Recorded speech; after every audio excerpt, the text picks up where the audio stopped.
ओम शांति। आज बाबा के 28 सितंबर के महावाक्य हैं।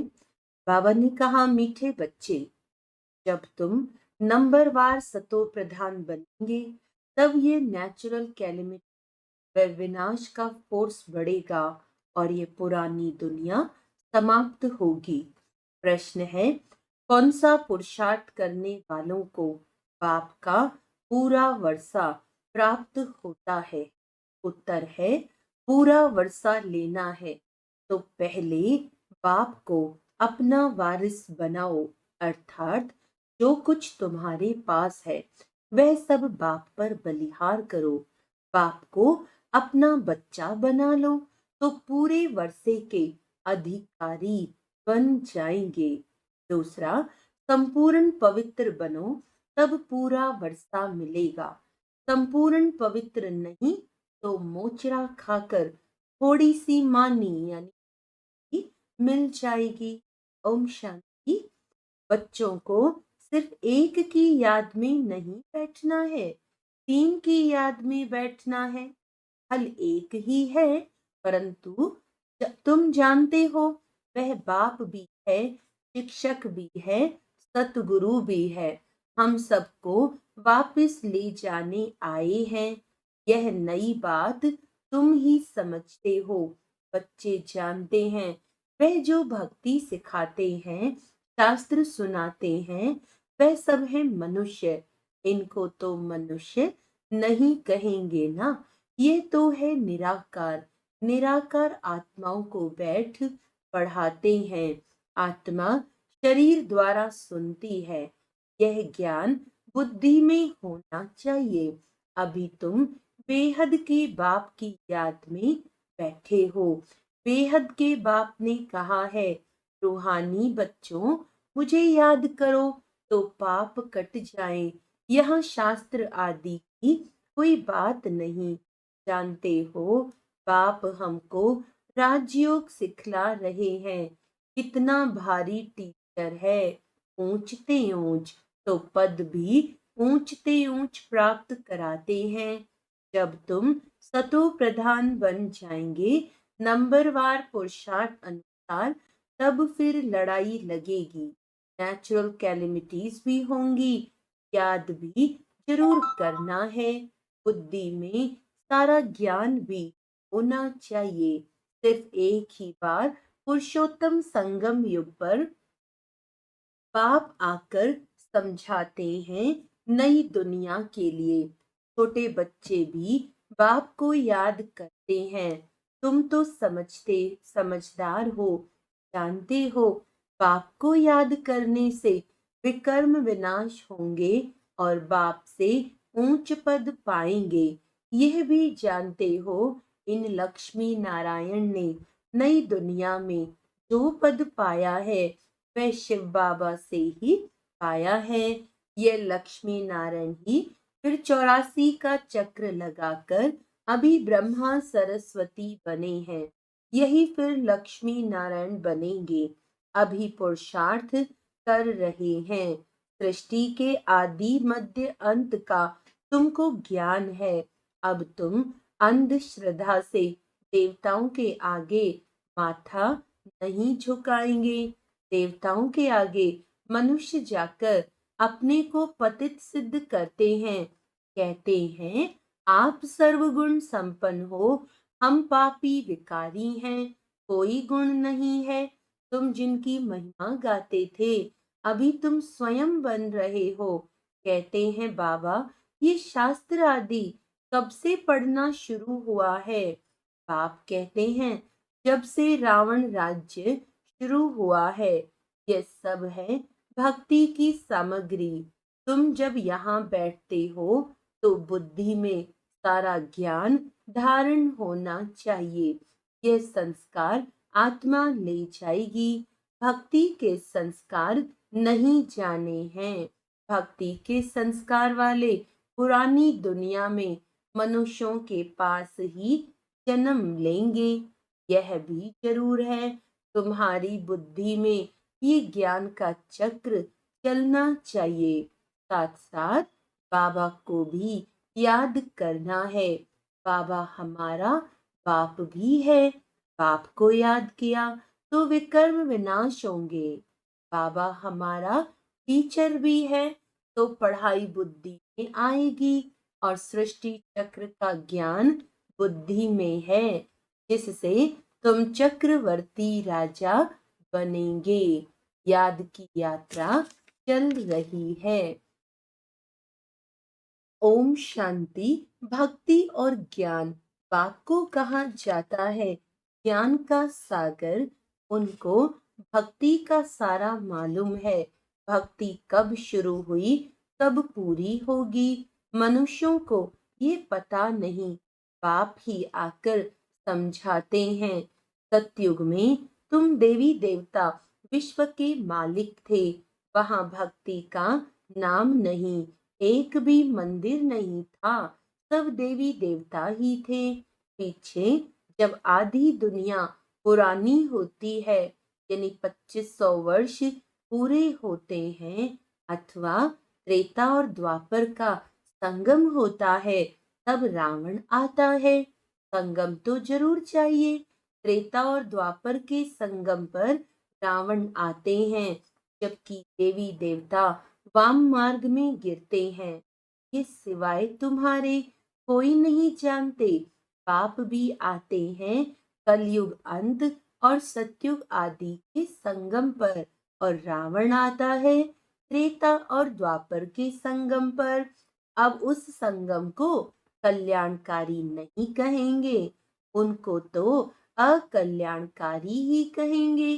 बाप का ही नाम कल्याणकारी है। द्वापर से अकल्याणकारी युग होता है।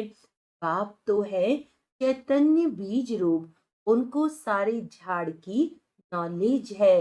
वह बीज भी अगर चैतन्य हो तो समझावे, मेरे से यह झाड़ ऐसे निकलता है, परंतु जड़ होने के कारण बता नहीं सकता।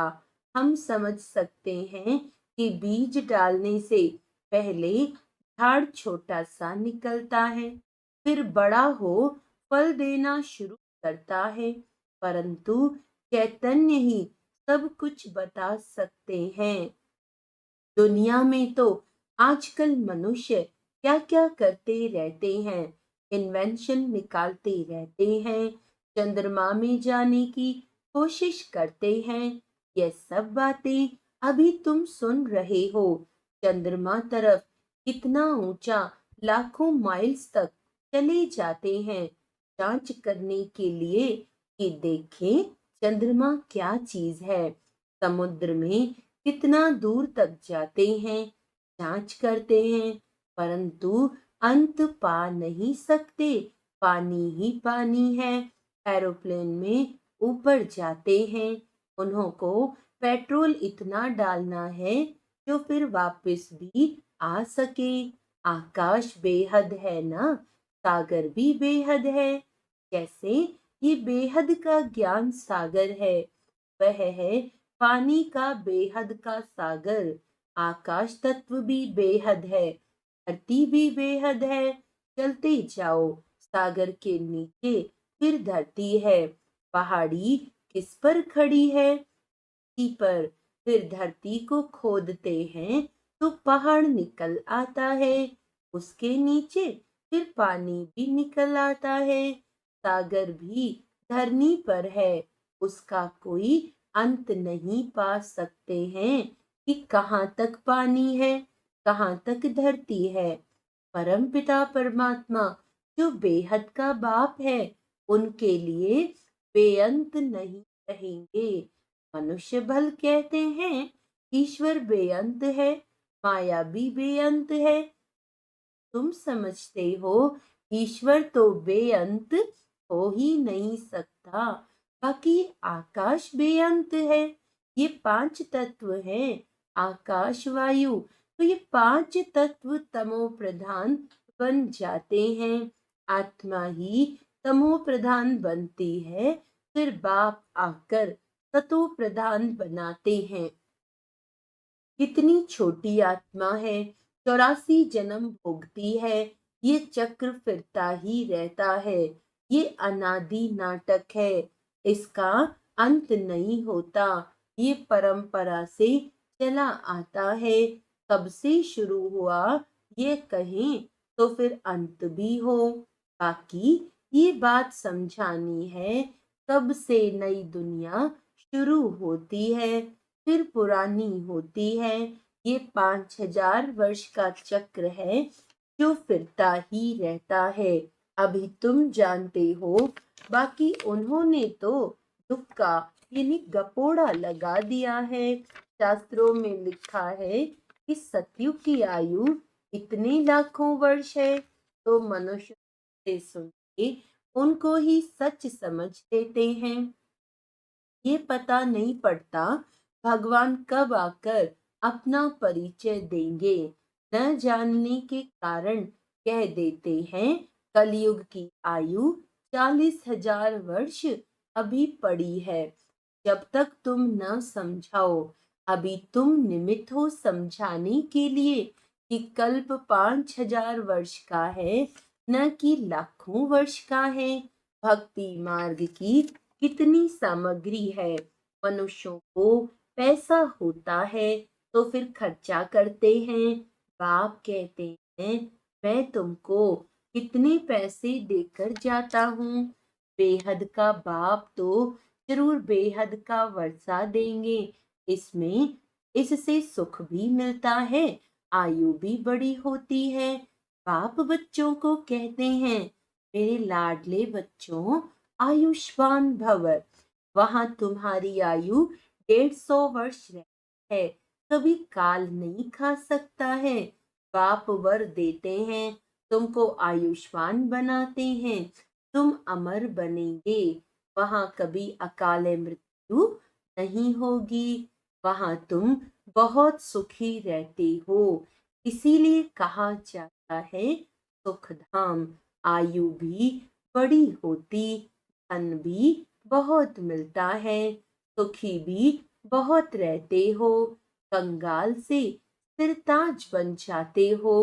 तुम्हारी बुद्धि में है, बाप आते हैं देवी देवता धर्म की स्थापना करने।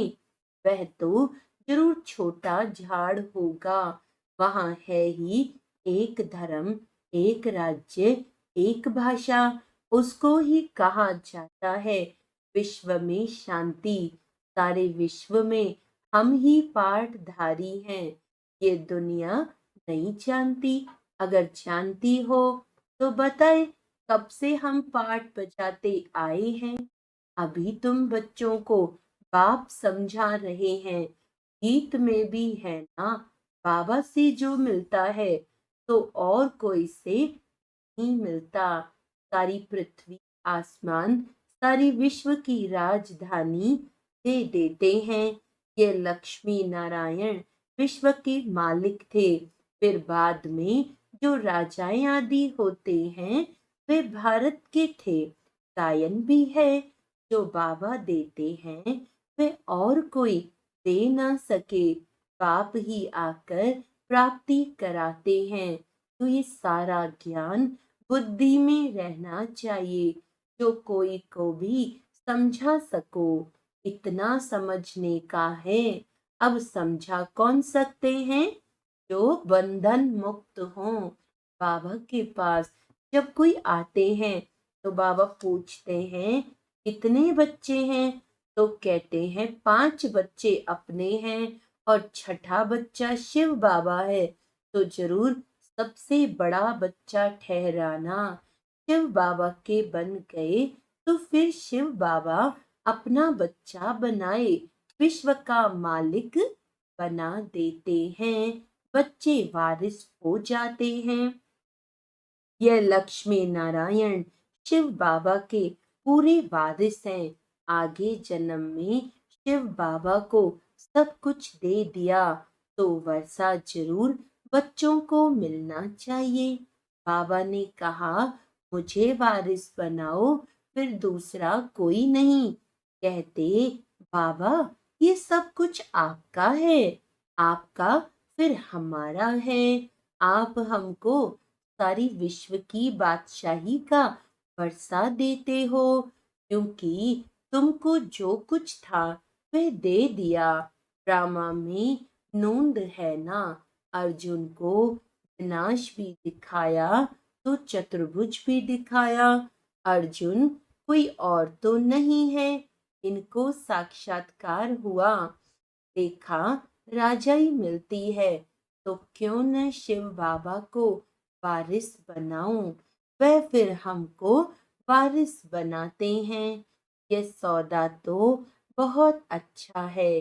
कभी कोई से कुछ पूछा नहीं, गुप्त सब कुछ दिया। इसको कहा जाता है गुप्त दान। किसको क्या पता इन्हों को क्या हो गया। इन्होंने समझा इनको वैराग्य आया, शायद सन्यासी बन गया। तो ये बच्चियां भी कहती हैं 5 बच्चे तो अपने हैं, बाकी एक बच्चा हम इनको बनाएंगे। इसने भी सब कुछ बाबा के आगे रख दिया, जिससे बहुतों की सर्विस हो। बाबा को देख सबको ख्याल आया, सब घर बार छोड़ भाग आए। वहां से ही हंगामा शुरू हुआ। घर बार छोड़ने की उन्होंने हिम्मत दिखाई। शास्त्रों में भी लिखा है हट्टी बनी थी, क्योंकि उन्हों को एकांत जरूर चाहिए, सिवाय बाप के और कोई याद न रहे। मित्र संबंधियों आदि भी याद न रहे, क्योंकि आत्मा जो पतित बनी है उनको पावन जरूर बनाना है। बाप कहते हैं गृहस्थ व्यवहार में रहते पवित्र बनो। इस पर ही मुसीबत आती है। कहते थे ये स्त्री पुरुष के बीच में झगड़ा डालने वाला ज्ञान है, क्योंकि एक पवित्र बने दूसरा न बने तो मारा मारी चल पड़े। इन सब ने मारे खाई हैं, क्योंकि अचानक नई बात हुई ना, सब आश्चर्य खाने लगे। ये क्या हुआ जो इतने सब भागते हैं। मनुष्यों में समझ तो नहीं है। इतना कहते थे कोई ताकत है, ऐसे तो कभी हुआ नहीं जो अपना घर बार छोड़ भागे। ड्रामा में ये सब चरित्र शिव बाबा के हैं। कोई हाथ खाली भागे, यह भी खेल है। घर बार आदि सब छोड़ भागे, कुछ भी याद नहीं रहा। बाकी सिर्फ ये शरीर है जिससे काम करना है। आत्मा को भी याद की यात्रा से पवित्र बनाना है, तभी पवित्र आत्माएं वापस जा सकते हैं। स्वर्ग में अपवित्र आत्मा तो जा न सके, कायदा नहीं। मुक्ति धाम में पवित्र ही चाहिए। पवित्र बनने में ही कितने विघ्न पड़ते हैं। आगे कोई सत्संग आदि में जाने के लिए रुकावट थोड़े ही होती थी, कहाँ भी चले जाते थे। यहाँ पवित्रता के कारण विघ्न पड़ते हैं। यह तो समझते हैं पवित्र बनने बगैर वापस घर जा न सके। धर्मराज द्वारा मोचरे यानी सजाएं खानी पड़ेगी, फिर थोड़ी मानी मिलेगी। मोचरा नहीं खाएंगे तो पद भी अच्छा मिलेगा। ये समझ की बात है। बाप कहते मीठे बच्चों, तुमको हमारे पास आना है। ये पुराना शरीर छोड़ पवित्र आत्मा बन जाना है। फिर जब 5 तत्व सतो प्रधान नए हो जाएंगे, तब तुमको शरीर नए सतो प्रधान मिलेंगे। सारे उथल पाथल हो नए बन जाएंगे। जैसे बाबा इनमें आकर बैठते हैं, वैसे आत्मा बिगर कोई तकलीफ गर्भ महल में जाकर बैठेगी। फिर जब समय होता है तो बाहर आ जाती है, तो जैसे बिजली चमक जाती है, क्योंकि आत्मा पवित्र है। यह सब ड्रामा में नोंद है। अच्छा, मीठे मीठे सीखे लदे बच्चों प्रति माता पिता बाप दादा का याद प्यार और गुड मॉर्निंग। रूहानी बाप की रूहानी को नमस्ते। हम रूहानी बच्चों की रूहानी बाप दादा को याद प्यार गुड मॉर्निंग नमस्ते नमस्ते नमस्ते जी। धारणा के लिए मुख्य सार है, आत्मा को पावन बनाने के लिए एकांत की भट्टी में रहना है। एक बाप के सिवाय दूसरा कोई भी मित्र संबंधी याद ना आए। बुद्धि में सारा ज्ञान रख, बंधन मुक्त बन, दूसरों की सर्विस करनी है। बाप से सच्चा सौदा करना है। जैसे बाप ने सब कुछ गुप्त किया, ऐसे गुप्त दान करना है। वरदान है, माया के विकराल रूप खेल को साक्षी होकर देखने वाले माया जीत भव। माया को वेलकम करने वाले उसके विकराल रूप को देखकर घबराते नहीं। साक्षी होकर खेल देखने से मजा आता है, क्योंकि माया का बाहर से शेर का रूप है, लेकिन उसमें ताकत बिल्ली जितनी भी नहीं है। सिर्फ आप घबराकर उसे बड़ा बना देते हो। क्या करूं, कैसे होगा? लेकिन यही पाठ याद रखो, जो हो रहा है वो अच्छा, और जो होने वाला है वो और अच्छा। साक्षी होकर खेल देखो तो माया जीत बन जाएंगे। स्लोगन है, जो सहनशील है वह किसी के भाव स्वभाव में चलते नहीं। व्यर्थ बातों को एक कान से सुन दूसरे से निकाल देते हैं। आज का अव्यक्त इशारा है, राजा का अर्थ ही है दाता। अगर हद की इच्छा व प्राप्ति की उत्पत्ति है तो वो राजा के बजाय मंगता यानी मांगने वाला बन जाते हैं। आप दाता के बच्चे हो, सर्व खजानों से संपन्न श्रेष्ठ आत्माएं हो। संपन्न की निशानी है अखंड महादानी, तो एक सेकंड भी दान के बिना रह नहीं सकते। अच्छा, ओम शांति।